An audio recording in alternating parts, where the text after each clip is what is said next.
welcome to Camp Verne. One of the things we always do at junior camp is take a walk around camp and take a look at some of the trees.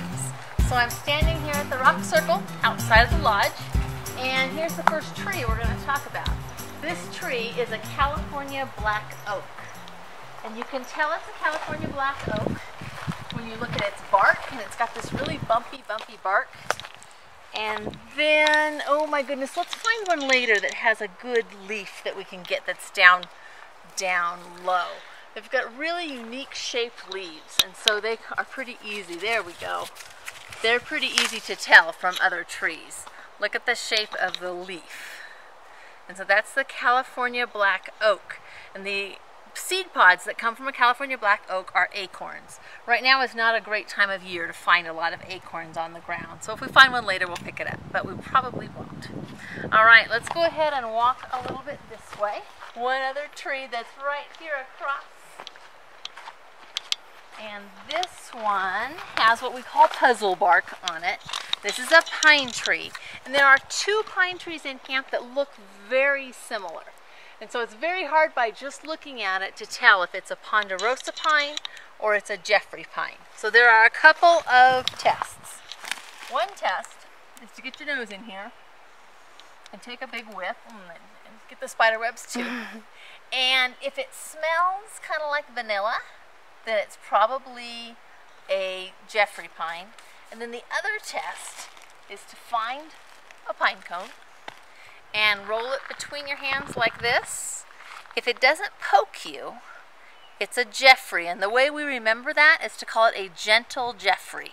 This is a gentle Jeffrey, and if you look really close, you can see that those little spiny things on the Jeffrey go down.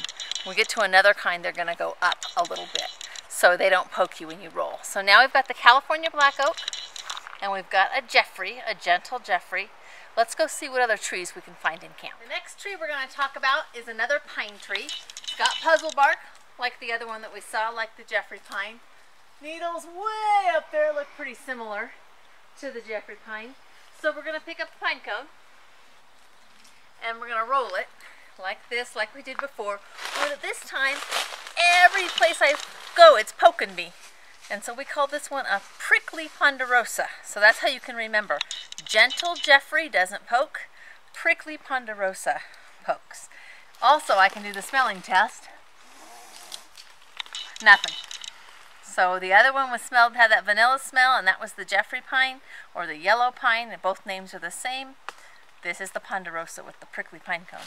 If you look at this pine cone, it's different than the other ones because it kind of goes up at the end, and that's that part that's sticking out right there. That's what makes it prickly. So that's a Ponderosa pine.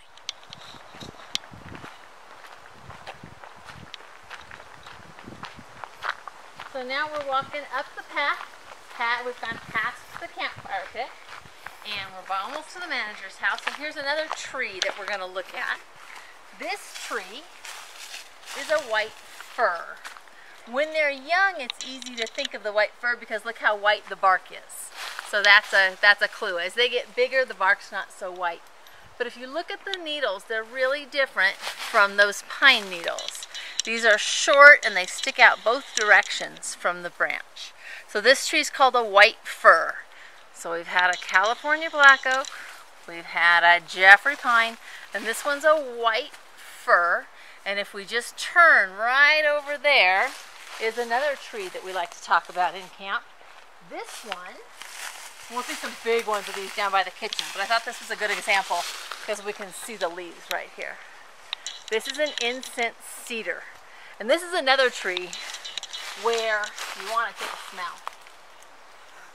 And sometimes if some of the bark has come off, they smell really good. Look at this bark. It's just kind of flaky. It's not really puzzly like the puzzle bark, but it's just sort of all these flakes.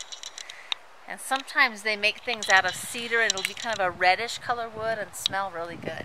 It's an Incense Cedar, and again, it's not a good time of year to find the seed pods right now. But the seed pods are kind of they have one little piece that sticks up in the middle and two that go off to the sides. And we're going to find another big one in just a minute as we walk down. Why don't go ahead and walk down towards the volleyball court.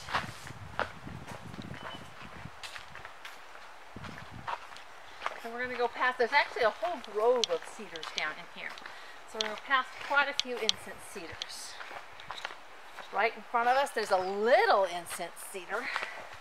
You can tell by those leaves, even though the trunk doesn't look like that yet. Look at those. Look at that.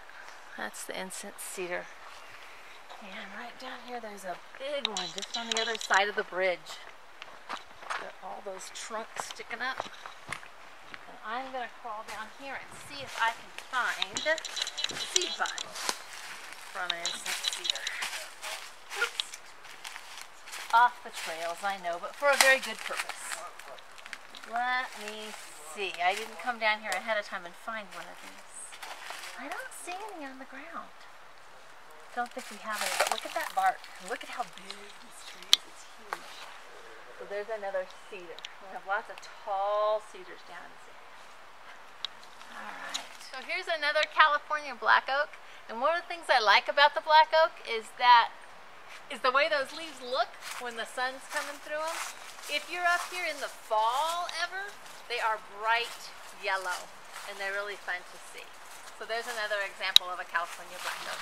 All right, we talked about the incense cedar, and look at the bark on this one right here. It's really coming off. Down here by the kitchen, there's a whole grove of cedar trees. So there's some on the other side, all over here, little ones, big ones. You look right over there, look at how tall that cedar is. And those branches just keep coming out way up at the top. The bottom ones are kind of, and you can even see down at the bottom, look at that, there's fire damage. It was burned sometime in a fire, but it's still growing, and it has been for a very long time. All right, so here is our last tree, and this is a white alder. We are down by the stream. I'm sure you can hear it. This is the tree that we come down to when we want these little teeny cones to use in the craft lodge. They look like little baby pine cones. But they're actually from an alder. The alder only grows down here by the stream because it needs a lot of water. So there are a couple of alders here. But you can see the bottom of it is all the way down almost in the stream. So the roots go right there in the stream because it needs a lot of water and it grows here.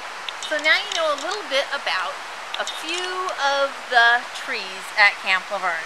I always say that's one of the things we're going to do is learn a little bit about the mountain while we're here. So now we know a little bit.